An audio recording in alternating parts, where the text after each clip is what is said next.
Capital News tonight. The number of cholera victims increase in Dar. And in international, Salva Kiir urged Kenya to intervene in the internal conflict in Sudan.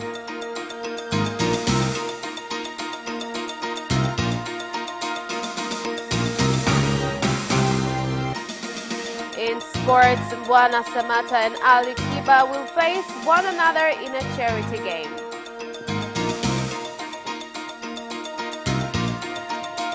Good evening, this is Capital News at 9:30. My name is Khadija Zimbwe. First, the national news.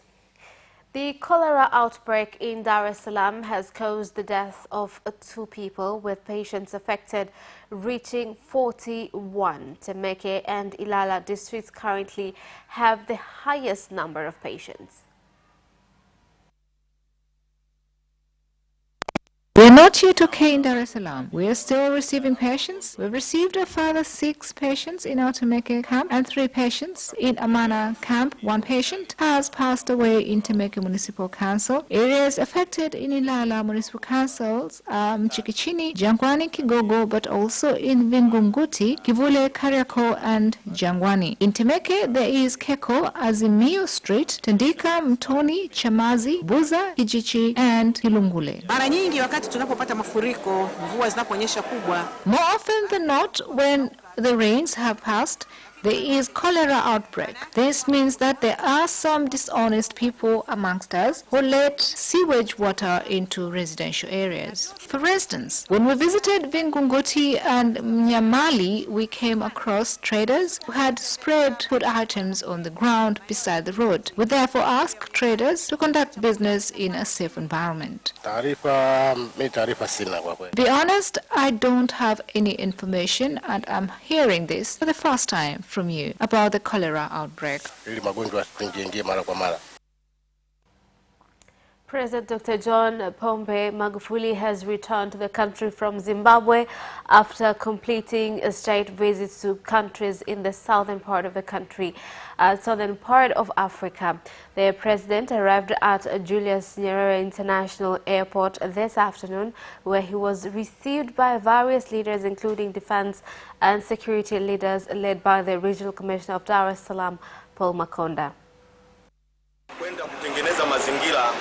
His tour will strengthen relations. I had no idea that Tanzania had so much food stock. Sometimes it seems that there is nothing much happening, but this is not the case. I can see Kiswahili gaining momentum across Africa. This could unite nations across the continent by speaking one language. This will improve trade, as now we will be able to sell maize in other parts across the continent.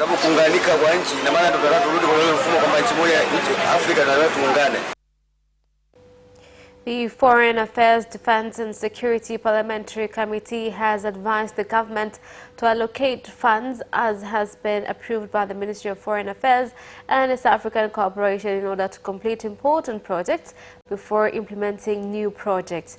The advice was given by the committee after the Minister of Foreign Affairs and East African Cooperation, Professor Palamagamba Kabudi, when he tabled his ministry's budget in Parliament in Dodoma. The government should see the importance of setting money aside for key development projects which have not received funding. For instance, in the financial year 2019-2020, the project to construct an embassy in Muscat, Oman, funds were not set aside. There must be an area to be used for the construction of various embassies, such as Oman, the United Kingdom, and other countries. There has been a big problem in performance. That is why the minister should give an explanation that after the number of embassy staff was reduced, what steps have been taken to ensure that output is not affected.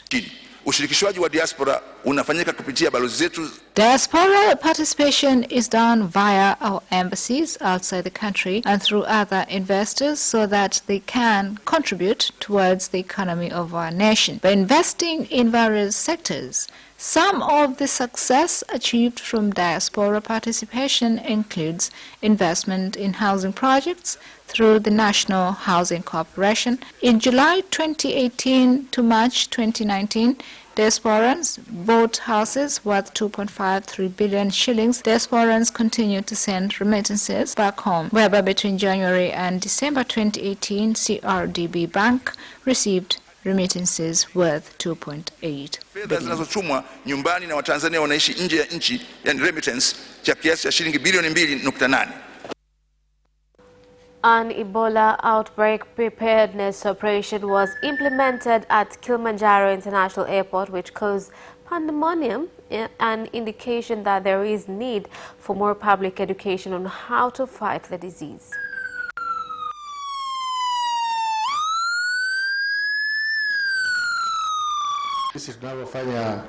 We are carrying out a drill exercise to see how prepared we are for when disaster strikes. Nowadays, there is a lot of incidents, and passengers should not just assume that they will always be safe. This drill is very important so as to be prepared and know exactly what we have to do. Border drivers in Siha District, Kilimanjaro region have complained of harassment from traffic police officers who they claim catch and fine them when they have not committed offences, something they say impede their efforts to improve their lives economically. I would like to say that there are no big problems at the moment. However, I would like to suggest to the government to reduce the fines charged on us, as right now they are a bit too high. I would like to say that both boda drivers and the police should be united and not against each other. Both the police and boda drivers should definitely not be afraid of each other. I would like to tell the police officers that they have been stopping boda drivers anyhow without following proper procedures, which has caused the people to complain to us. Improvements and investments in the minerals sector in the country during the past 3 years has brought about significant success, including increase in revenues from 210 billion in 2015-2016 to 302.63 billion shillings in 2019.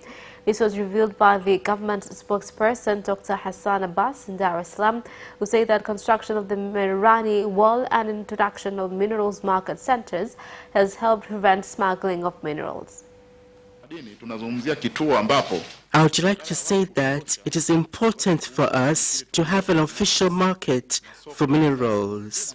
I must say that this would help to guard against the smuggling of minerals which are later sold on the black market. Now, I must say that after 9 to 10 years of all talk with no action, President Magufuli gave a directive in January this year for every region in the country which contains minerals to have markets for minerals. And I would like to say that since that order was given up to this present date, we have a total of 24 official markets for minerals throughout the country.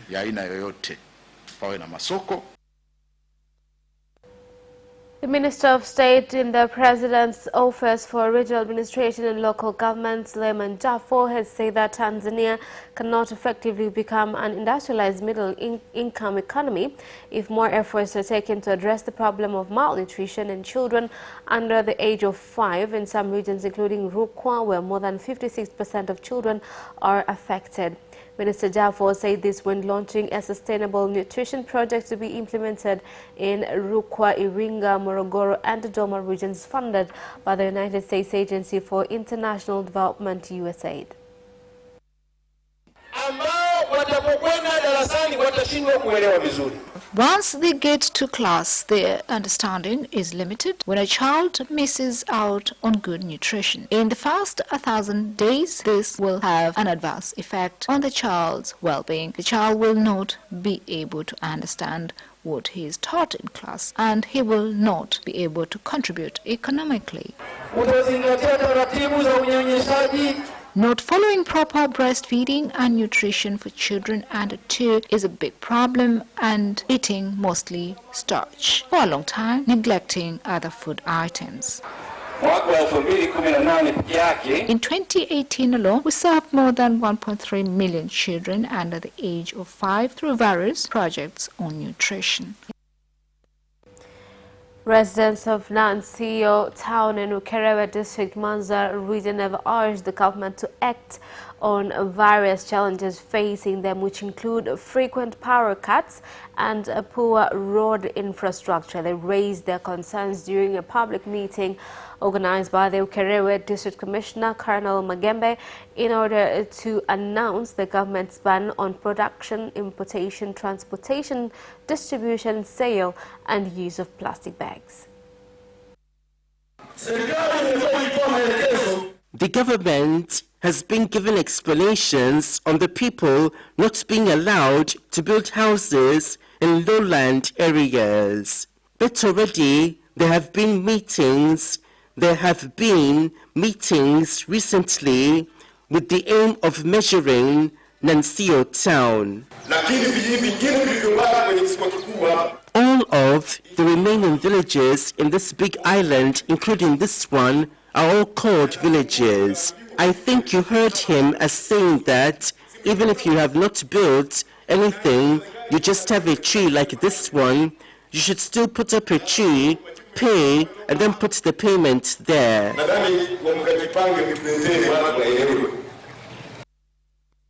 And that is the end of national news. International news follows shortly after the break.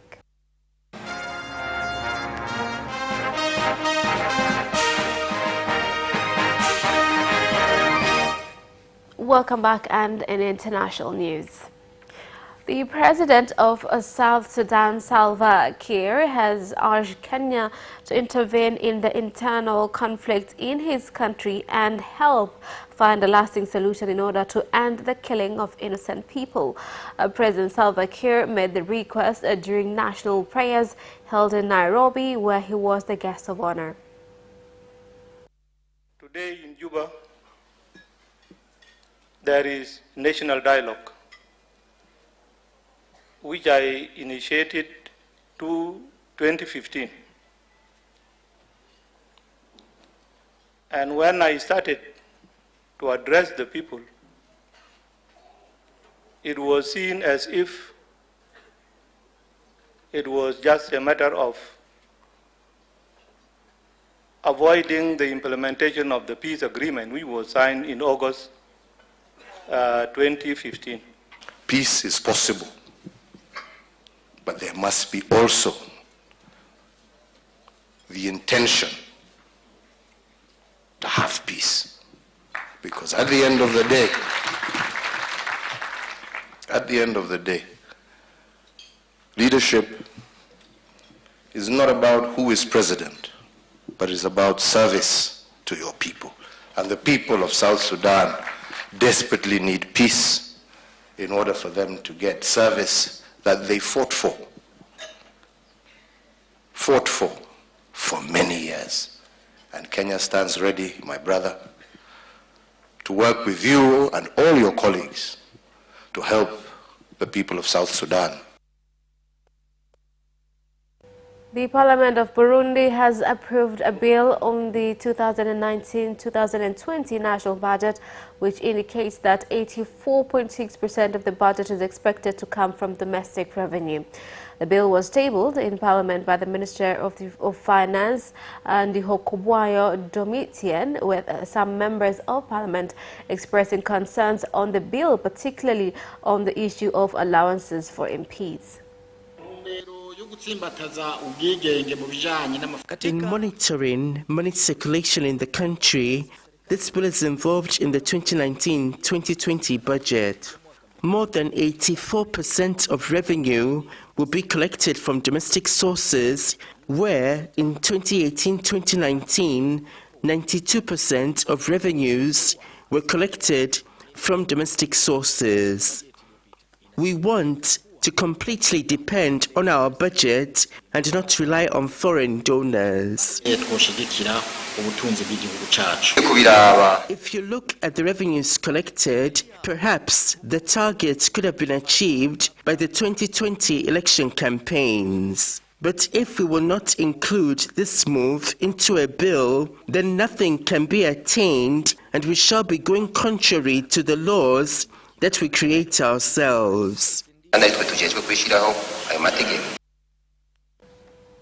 Some members of parliament from eastern parts of the Democratic Republic of Congo have commended measures taken at the Geneva Conference on Ebola, which include the United Nations Organization Stabilization Mission in DRC, MONUSCO, being given the task to oversee efforts to fight Ebola in the country, which has to date killed more than 1,200 people.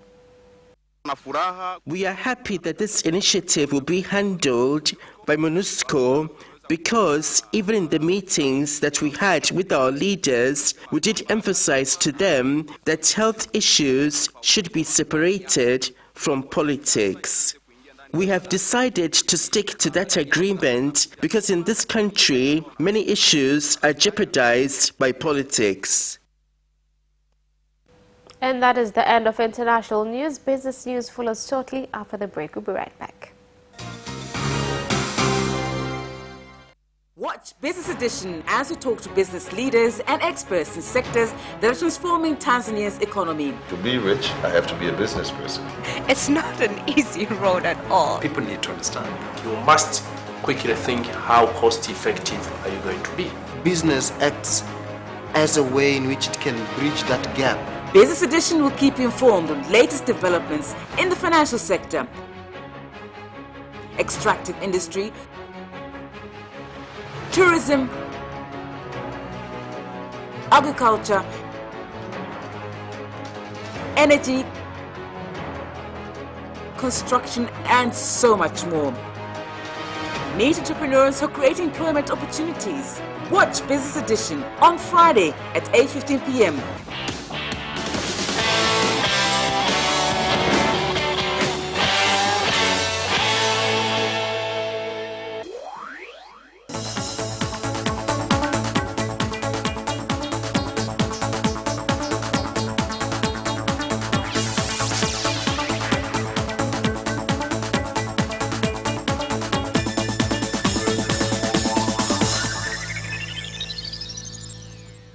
Welcome back, and in business news.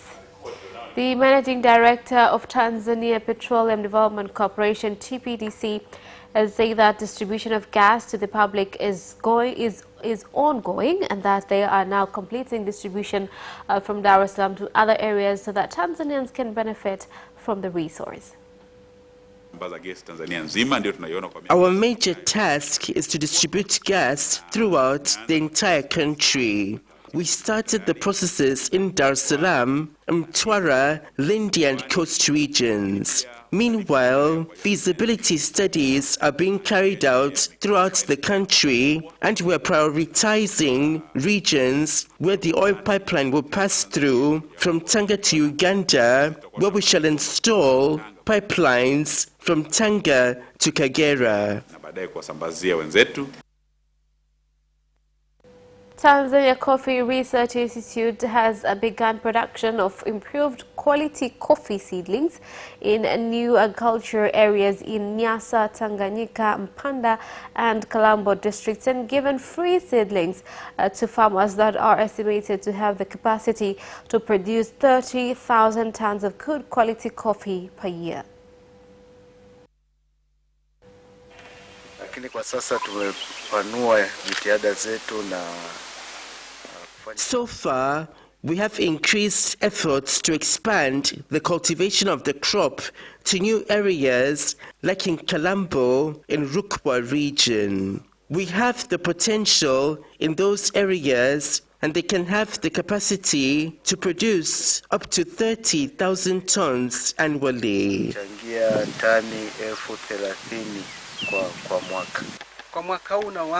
In 2019-2020, our aim is to produce 10 million coffee plants by involving different stakeholders from councils to AMCOs groups. Livestock keepers in CONGO district in Tabora region have been urged to recognize that having new productive livestock can change their lives, as they will be able to sell healthier animals and pay taxes timely. Our budget was worth 2.1 billion shillings, which was collected from domestic revenues, and so far we have managed to collect up to 75 of the target. When we have collected enough revenues, then we shall be able to fulfill all of your demands. I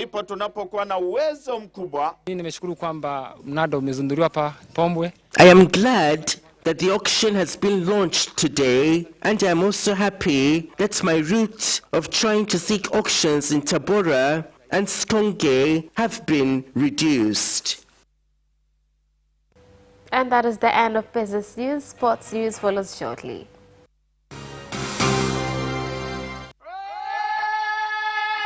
Hi, my name is Kotaro Tokuda. What's up? My name is Céline Garnier.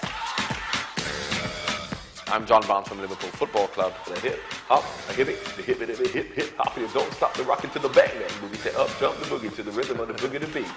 Now watch you here. I'm watching Sports Gazette. I'm watching Sport Gazette. And you're watching Sports Gazette. With Sebastian. With Sebastian. Peace out. Yes! And you can also watch Sports Gazette for highlights and interviews regarding sports.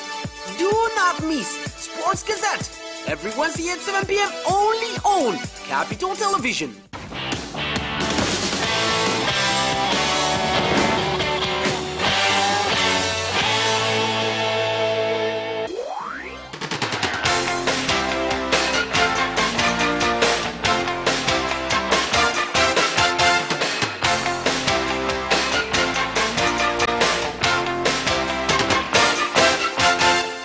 And in sports news, going forward, and a national team captain Mbwana Samata and Tanzanian singer Ali Kiba with their friends will face off in a charity game with the aim of raising funds for people with disabilities, orphans and students who live in difficult conditions. The game will be played this Saturday at the National Stadium in Dar es Salaam.